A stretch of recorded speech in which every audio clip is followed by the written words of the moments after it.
tukiwa watumishi wa Mungu, tunapenda kumshukuru Mungu kwa maana yeye ni mwema na mwaminifu katika maisha yetu.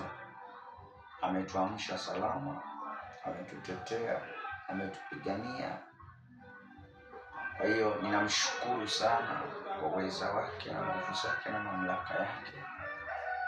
Lakini tazama tena, wakati mwingine tunaenda kujifunza neno la Mungu.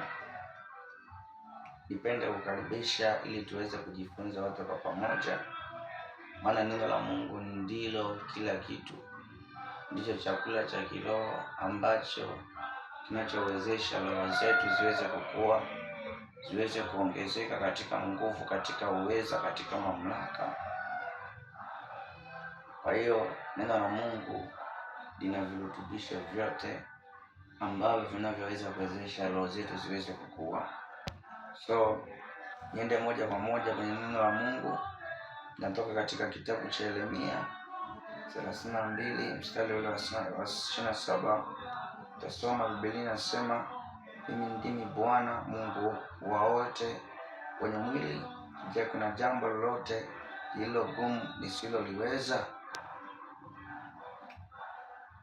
Hapa ni Mungu mwenyewe anauliza swali kwa watu wote ambao wapo na mwili, kwa watu wote wanaoishi katika ulimwengu huu. Anawauliza swali ya kwamba, je, kuna jambo asiloliweza yeye? Je, ni jambo gani gumu asiloliweza yeye? Ni jambo gani gumu asiloliweza yeye?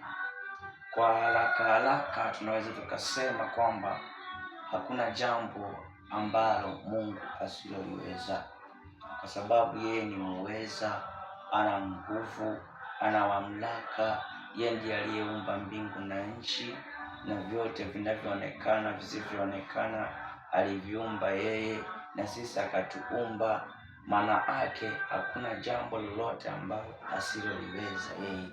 Yote yanawezekana kwake. Biblia inasema,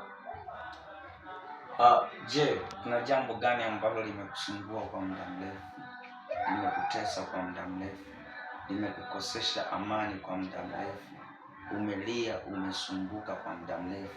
Je, ni jambo gani hilo? Mungu anasema hakuna jambo asiloliweza. Anasema linaloshindikana kwa mwanadamu, kwake lawezekana.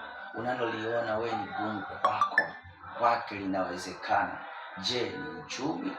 Je, ni ugonjwa ambao umekutesa kwa muda mrefu? Je, ni familia yako? Je, ni kazi yako haiendi? Hebu asubuhi ya leo ama siku ya leo mshirikishe Mungu. Yeye ni Mungu asiyeshindwa na jambo lolote, na ataenda kutendea, na ataenda kutoa kwenye hiyo hali ulionayo, kwenye hiyo changamoto ulionayo, kwenye hayo mateso ulionayo. Hautayaona tena. Biblia inasema ya kwamba katika kitabu kile cha Mathayo 11:28 ya kwamba, njooni kwangu ninyi nyote msumbukao na wenye kulemewa na mizigo. Maana yake jambo lolote ambalo limekushinda kwenye maisha yako, ambalo limekuwa changamoto kwenye maisha yako, maana yake huo ni mzigo tayari ambao unaotesa na kusumbua moyo wako, unaotesa na kusumbua maisha yako. Kwa hiyo Biblia inasema kwamba uje kwake Bwana Yesu naye atakupumzisha. Kwa hiyo ukiinua imani yako na ukamwamini Bwana Yesu Kristo ya kwamba ana uwezo wa kupumzisha, atakupumzisha hayo mateso. Maana yeye ni Mungu ambaye asiyeshindwa na jambo lolote. Yeye ni Mungu wa wote wenye mwili. Hakuna jambo la kumshinda. Asante kwa kusikiliza ujumbe. Mungu akubariki sana. Amen.